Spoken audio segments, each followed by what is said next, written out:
तो हेलो दोस्तों, कैसे हो आप लोग। स्वागत है आपका इस नई वीडियो में। आज के इस वीडियो में हम जानने वाले हैं कि कितने टाइप की कंपनीज होती है या फिर किस तरीके की कंपनीज में हमें काम करना चाहिए। मैं अपना एक्सपीरियंस शेयर करने वाला हूँ इस वीडियो में, क्योंकि मैंने हर तरीके की कंपनी में काम किया है एज ए ऐप डेवलपर।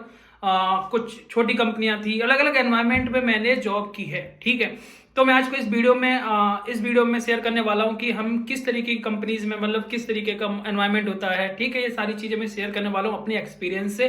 तो वीडियो को पूरा देखना है आपको, और आपको हेल्प जरूर मिलेगी आपके रियल लाइफ सिनेरियो से अगर आप कंपेयर करोगे तो। ठीक है, तो फिर स्टार्ट करते हैं।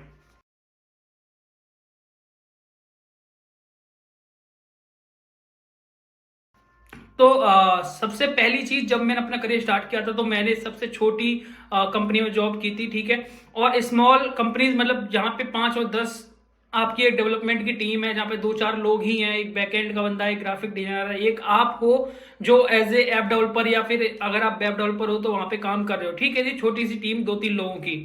इस तरीके की कंपनी में मैंने जब काम किया था तो वहां क्या होता है, डायरेक्टली सीधा सा फंडा है कि आप सारा प्रोजेक्ट जो होगा आप सिंगल हैंडल मतलब करोगे, अकेले हैंडल करना है आपको। फ्रंट एंड का जो भी आप यूआई बना रहे हो, अगर आप वेब पे हो तो, अगर आप ऐप डेवलपर हो तो आपको पूरा ऐप का काम फ्रंट एंड का खुद ही करना पड़ेगा। ठीक है, और वहां पे मतलब ऐसी टीम नहीं है तो सारी स्क्रीन आपको खुद बनानी पड़ेगी, क्योंकि कोई टीम नहीं है। तो आपको वहां पे ज्यादा सीखने को मिलेगा स्टार्टिंग में। ठीक है, सैलरी हो सकती है कम होगी, क्योंकि छोटी कंपनी है तो ज्यादा सैलरी अफोर्ड नहीं करती, या फिर उनको जो भी है। तो वहां पे एक चीज फायदेमंद होती है ऐसी छोटी कंपनी में काम करने का, क्या कि आपको सीखने को बहुत कुछ मिलता है, क्योंकि फिर आप अकेले प्रोजेक्ट्स को हैंडल कर सकते हो। अब आप जब देखते हो, अभी इंटरव्यूज देते हो, तो हर कोई पूछता है कि आपने अकेले कितने प्रोजेक्ट्स किए हैं, टीम के साथ किए हैं या अकेले किए हैं। तो ये वाली चीज है ना, ये रिक्वायरमेंट फुलफिल होती है छोटी कंपनीज में काम करके। ठीक है, दूसरी कंपनी मैंने काम किया जिसमें प्रोडक्ट बेस्ड कंपनी थी। ठीक है, और उस प्रोडक्ट बेस्ड कंपनी में बहुत बड़ी टीम थी आईटी की, 20-25 लोगों की। वहां पे क्या हो जा रहा था कि सारा काम डिवाइड हो जा रहा था। अब वहां पे एक दिक्कत क्या थी, प्रोडक्ट बेस्ड कंपनी, बड़ी कंपनी, तो सिक्योरिटी किस चीज की है, सैलरी की आपकी सिक्योरिटी है, सैलरी आपकी आ जाएगी। जॉब अब देखो, अब करेंट सिनेरियो है कि जॉब ज्यादातर लोगों की जा रही है, वो एक अलग सिनेरियो, बट वहां पे जॉब सिक्योरिटी होती है और आपको थोड़ा सा एमएनसी वाला फील आता है। पर वहां पे एक चीज नुकसान क्या होती है कि आपको बहुत जो काम होता है ना बहुत कम मिलता है। क्योंकि स्क्रीन से कोई भी काम आएगा तो वो डिवाइड हो जाएगा सब में, पूरी टीम के अंदर।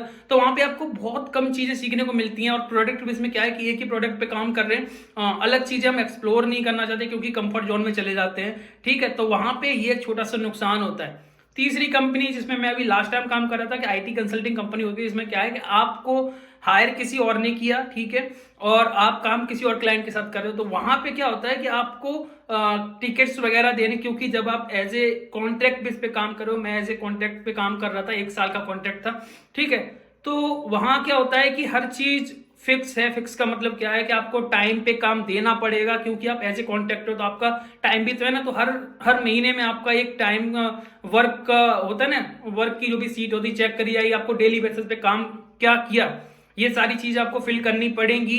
ये सारी चीजें क्योंकि क्लाइंट को मतलब आपको जस्टिफाई करना पड़ेगा क्लाइंट को कि हाँ मैंने ये किया है, ये किया है। ठीक है, तो वहां पे थोड़ा सा हम ज्यादा बोलते हैं ना, थोड़ा सा हमें मैनेज ज्यादा करनी पड़ती चीजें, आपको जस्टिफाई भी करना पड़ेगा, आपको काम टाइम पे देना पड़ेगा। ठीक है, बहुत सारी चीजें, अपनी परफॉर्मेंस का भी ध्यान रखना पड़ेगा, क्योंकि कॉन्ट्रैक्ट पे हो तो कभी भी जॉब भी जा सकती है, ये सारी चीजें होती हैं। ठीक है, तो मैंने इन तरीके की कंपनीज में काम किया है, और इन तीनों कंपनियों में अलग अलग एनवायरमेंट था। कहीं पे ज्यादा सीखने को मिल रहा था, ठीक है, तो कहीं पे हमें कम सीखने को मिल रहा था पर सैलरी सही थी, और कहीं पे सैलरी बहुत अच्छी थी बट सीखने को बिल्कुल भी नहीं मिल रहा था। मैंने यहाँ पे जब इस कंपनी में लास्ट कंपनी में काम किया तो स्टार्टिंग में बहुत सारी चीजें सीखने को मिली, बट उसके बाद कुछ टाइम के बाद क्या है ना कि चीजें लिमिटेड हो जाती, क्योंकि बहुत बड़ी टीम थी, कम से कम 50 से 60 लोग थे आईटी टीम के अंदर, मतलब डेवलपमेंट टीम के अंदर।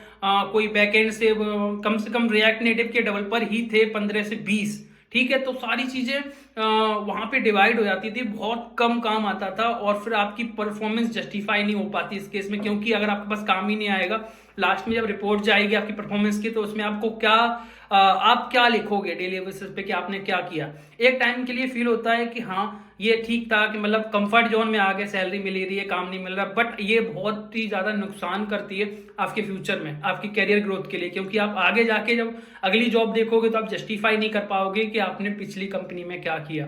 ठीक है, तो ये सारी चीजें ध्यान में रख के आप कंपनी को चूज कर सकते हो कि अगर आपको बहुत ज्यादा सीखना है एज ए इंडिविजुअल, आप स्टार्टिंग में सीखना चाहते हो करियर स्टार्ट, तो आप छोटी कंपनीज में जॉब लो। ठीक है, स्मॉल स्मॉल स्टार्टअप्स में जहाँ पे 5-10 लोग हैं, क्योंकि आपको वहां पे सारी चीजें खुद हैंडल करने को मिलेंगी, तो आप सीखोगे भी ज्यादा, क्योंकि आपको हर टास्क खुद ही कंप्लीट करना, तो आप कहीं ना कहीं से सर्च करके, कहीं ना कहीं से पढ़ के आप उस टास्क को कंप्लीट करोगे।